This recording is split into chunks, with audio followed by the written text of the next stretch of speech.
Hi guys! So today I'm going to talk about a serious topic, about something that I've been wanting to talk about ever since I posted my video about vaginas. Someone noticed in the comments and just let me know. I should have talked about, I could have talked at least about female genital mutilation, and actually I had been wanting to talk about that, but for me it was such a serious topic and it was kind of linked to another dimension of the problem. So I was like, I should do another video about it, so that's what I'm gonna do today. So the feedback I got on my last video about vaginas was pretty much overall very positive, apart from a few men being like, hey, men have it all as well and we have our own struggles. So while those men were, complaining about how hard it's to be a man, I was looking, online for information about female genital mutilation, which happens to a lot of women all over the world, but primarily, as you may probably know, in Africa, in like 25 or 29 countries where it's still happening frequently. And 85% of the female genital mutilation that's happening in Africa is either clitoridectomy or excision, which are two very painful, very dangerous, very terrible things to do to someone, and that often cause death or very serious health issues, struggles to have sexual intercourse or even to have a child. And why do these horrible things happen? Well, pleasure and control. Oh, what's new? Nothing really under the sun. See, from a very early time, it's been okay for women to have sex as long as it was with a man, and preferably their husband, and preferably to please this beloved husband. Heteronormative sex at its finest. And between the clitoris being ignored for years, decades, centuries, and Freud coming up with this idea that the mature and most, I would say, accomplished and beneficial form of sex and orgasm was the vaginal orgasm, women have been seen more as sexual objects rather than sexual subjects. Some people may argue that it's because of religion and tradition that female genital mutilation, oh my god, that's long to say for such a horrible thing, is happening.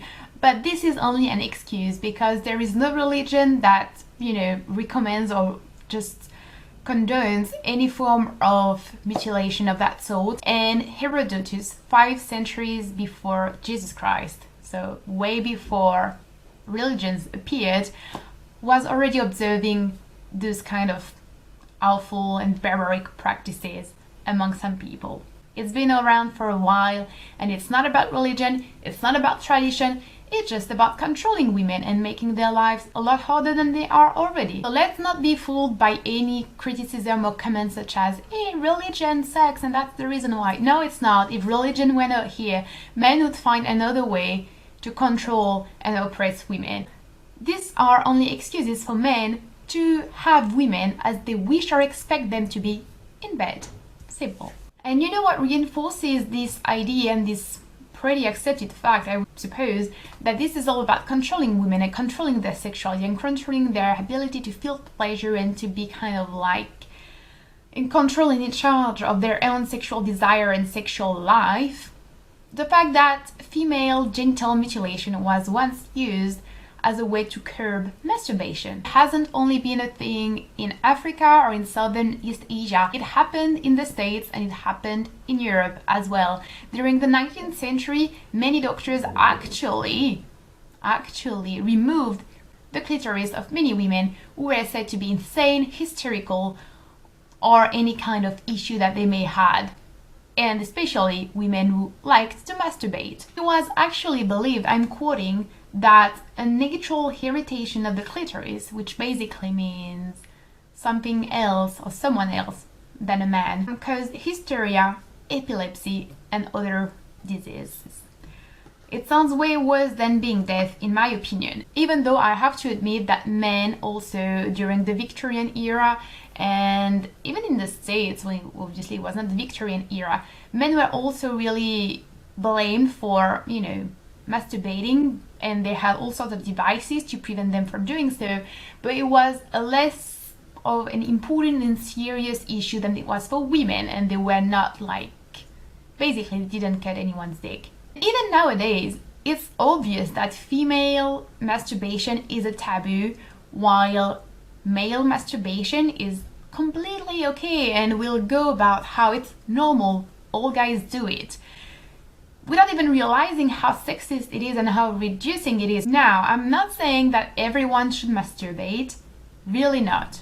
Really not. And I'm not saying that if you're a girl and you have no interest in masturbating, or you don't enjoy it, it means you're oppressed, or it means you're not a feminist, or it means whatever negative about you. Absolutely not. What I'm saying though is that if we were to listen to women, 98% of the population, of the female population, would have completely no interest in masturbation.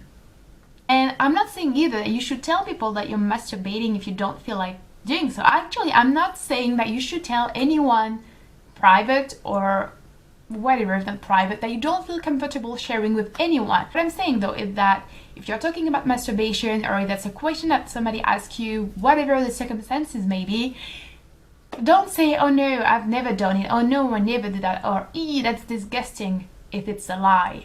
You know, just say, it's none of your business, it's my private life, I do not wish to answer to you on these things.